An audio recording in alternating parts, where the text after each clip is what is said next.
DAP ఎరువును సమతుల్యముగా వినియోగించండి. DAP అంటే di ammonium phosphate. వ్యవసాయ పంటలకు వేర్లు బలంగా ఉండటానికి, మంచి దిగుబడి రావడానికి డిఏపి చాలా అవసరం. కానీ మనం ఇంత ఖరీదు పెట్టి కొని పొలాల్లో వేసే డిఏపిలో చాలా భాగం మట్టిలో వృధాగా పోతుందని మీకు తెలుసా?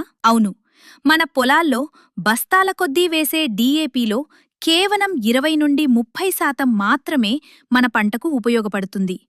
మిగిలిన 70–80% ఫాస్ఫరస్ మట్టిలో కలిసిపోయి రాయిలా గట్టిపడిపోతుంది. అంటే పంటలకు అందుబాటులోకి రాకుండా పోతుంది. ఇలా మట్టిలో గట్టిపడిపోయిన ఫాస్ఫరస్ను మొక్కలు గ్రహించలేవు. అంటే ప్రతి 100 రూపాయలలో 70–80 రూపాయలు వృధా అయినట్లే.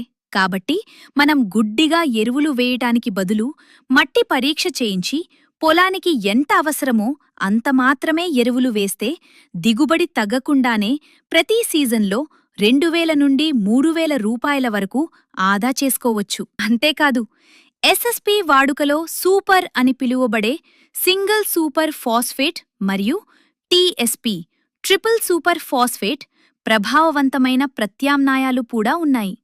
వీటిని మనం ఉపయోగించవచ్చు. అలాగే మీ పొలంలో ఫాస్ఫరస్ పేరుకుపోయి ఉంటే పిఎస్బి అనే బ్యాక్టీరియా లభిస్తుంది.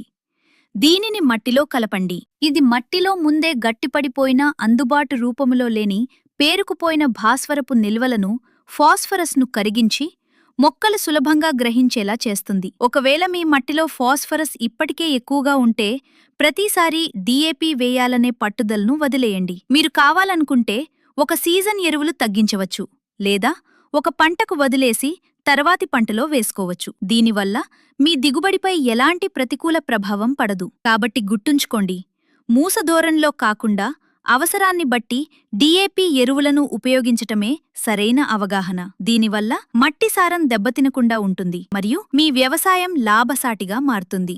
జారీ చేసిన వారు ఆంధ్రప్రదేశ్ వ్యవసాయ శాఖ, కేంద్ర ఎరువుల మంత్రిత్వ శాఖ వారి సౌజన్యంతో.